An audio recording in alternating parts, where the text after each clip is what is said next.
Hello বন্ধুরা, সবাই কেমন আছেন? আশা করছি ভালো আছেন, ভালো থাকবেন। কুকিং উইথ সুনিতার চ্যানেলে আজকে এই যে এখানে দেখছেন, এই যে কাতলা মাছের পেটি আছে, আর এখানে এই যে পোস্ত নিয়েছি, আর এই যে অনেকগুলো কাঁচা লঙ্কা নিচ্ছি। আজকে বৃষ্টি হচ্ছে, ওই বৃষ্টির মধ্যে একটু ঝাল ঝাল করবো। তো বাজার হাটে যাওয়া যাচ্ছে না, কি করব। আজকে এখানে আমাদের এখানে একটা মাছওয়ালা এসেছিল, তো তার কাছেই এই যে কাতলা মাছের পেটিটা নিয়েছি, আর এই যে পোস্তটা ভিজিয়ে রেখে দিচ্ছি। যতক্ষণ মাছ ভাজবো ততক্ষণ পোস্তটা ভিজিয়ে রেখে দেবো। তো এবারে শিলনোড়ায় বেটে নেবো মাছ ভাজতে ভাজতে। যাই হোক, 2-1 মিনিটের জন্য ভিজিয়ে রেখে দিচ্ছি। তো কাতলা মাছটা ধুয়ে নুন হলুদ মাখিয়ে রেখে দিয়েছি। ঠিক আছে, এবারে মাছটা ভাজা করব। দেখতে থাকুন আমি কিভাবে করছি, আর আপনারা কিভাবে করেন, এটাই আর কি। এবারে গ্যাসটা ধরিয়ে নিচ্ছি আর কড়াইটাও বসিয়ে দিচ্ছি। মাছগুলো ভাজা করব। কড়াই গরম হয়ে গেছে, এবারে তেল ঢেলে নিচ্ছি, সাদা তেল। তেল গরম হয়ে গেছে, তেলের মধ্যে একটু হলুদ দিয়ে দিচ্ছি, কারণ নাহলে আমার অনেকটা মাছ ছাড়লে অনেকটা ছিটে যাবে। এই যে হলুদটা দিলে একটু কম খেতে, হলুদটা যে কোনো সময় হলুদটা যে কোনো জিনিস ভাজা থাকে আগে হলুদটা যদি আমরা দিয়ে দিই তেলের মধ্যে, তাহলে তেলটা অত আর খেতে না। ওই জন্য আমি সবসময় যখনই যা কিছু ভাজি হলুদটা আগে দিয়ে দিই। ঠিক আছে, আমি ভাজা করে নিই মাছগুলো।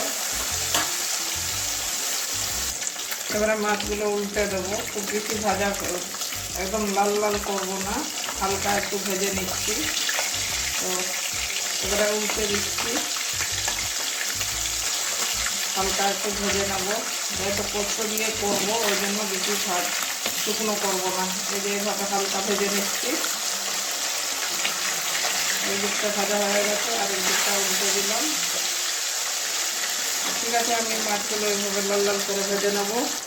দেখুন আমার মাছগুলো ভাজা হয়ে গেছে, দুদিকেই লাল লাল করে ভেজে নিয়েছি, বেশি লাল করিনি আর কি। এই যে এবারে তুলে নিচ্ছি প্লেটের মধ্যে।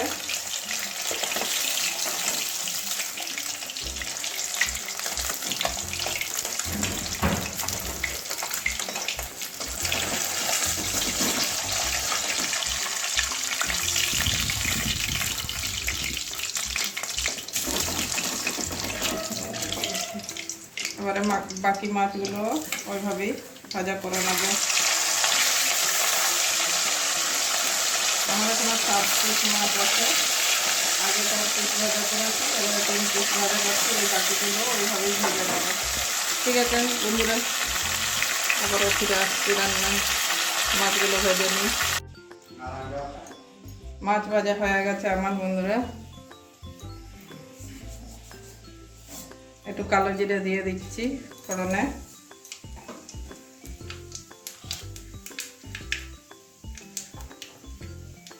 এবারে পেঁয়াজ কুচি দিয়ে দিচ্ছি, আর এই যে রসুন কুচিটাও দিয়ে দিচ্ছি। পেঁয়াজ রসুন একসঙ্গে ভেজে নেব, আদাটা দেবো না, এগুলো ভেজে নেব। লঙ্কা অনেকগুলো বেটে নিয়েছি পোস্তর সঙ্গে, তাও পরে দেবো লঙ্কাটা, কাঁচা লঙ্কাটা। এখন এগুলো ভেজে নিই একটু।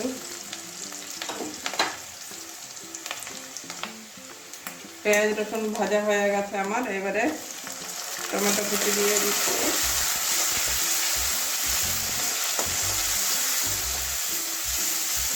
এটা একটু ভেজে নেব।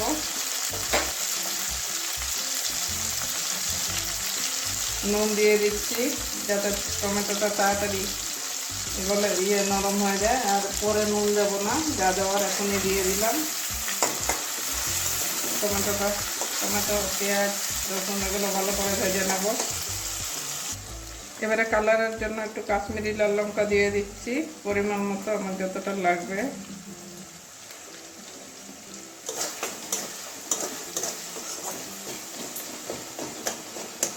টমেটো সব গলে গেছে, আর একটু কষিয়ে নেব। জল দেবো না, একটু তেলটা বেশি করেই দেওয়া হয়েছে।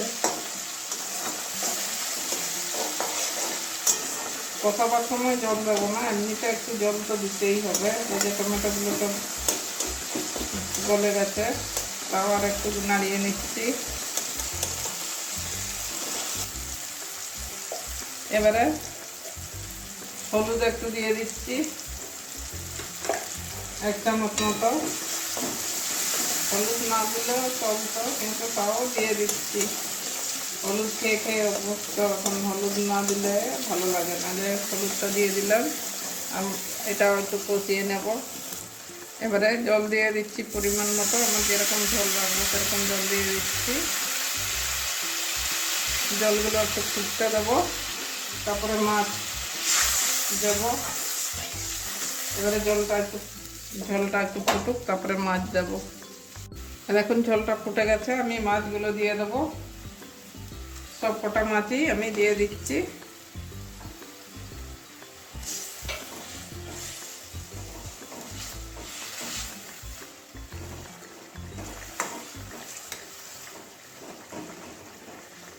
মাছগুলো কিছুক্ষণ ফুটিয়ে নেব ঢাকা দিয়ে। এবারে ঢাকা দিয়ে দিচ্ছি।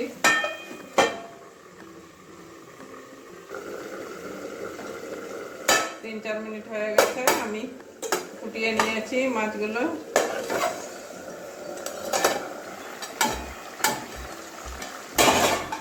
দেখুন মাছগুলো ভালো করে সিদ্ধ হয়ে গেছে। এমনিতে তো ভাজা করা মাছ, তারপরে 5 মিনিট ফুটিয়ে নিয়েছি। এবারে এই যে বেটে রাখা পোস্তটা দিয়ে দেবো।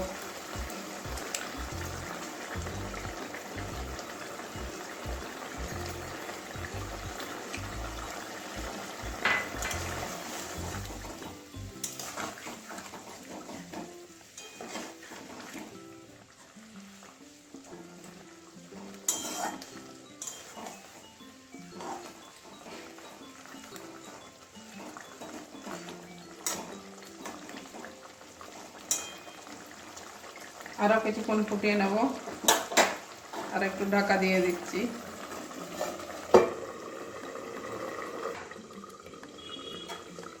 এবারে ঢাকনাটা খুলে নিচ্ছি। এই দেখুন বন্ধুরা, আমার পোস্ত দিয়ে কাতলা মাছ ঝাল হয়ে গেছে, কাতলা পোস্ত হয়ে গেছে। এবারে এই যে 3টে কাঁচা লঙ্কা মাঝখানে চিরিয়ে দিয়েছি, এবারে দিয়ে দিচ্ছি।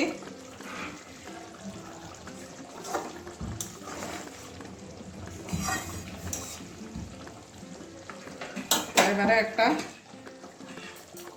বাটির মধ্যে, মানে একটা থালার মধ্যে ঢেলে নিচ্ছি, তারপরে দেখাচ্ছি। তো বন্ধুরা, আমার কাতলা পোস্ত একদম হয়ে গেছে। এ দেখলেন কিভাবে রান্না করলাম।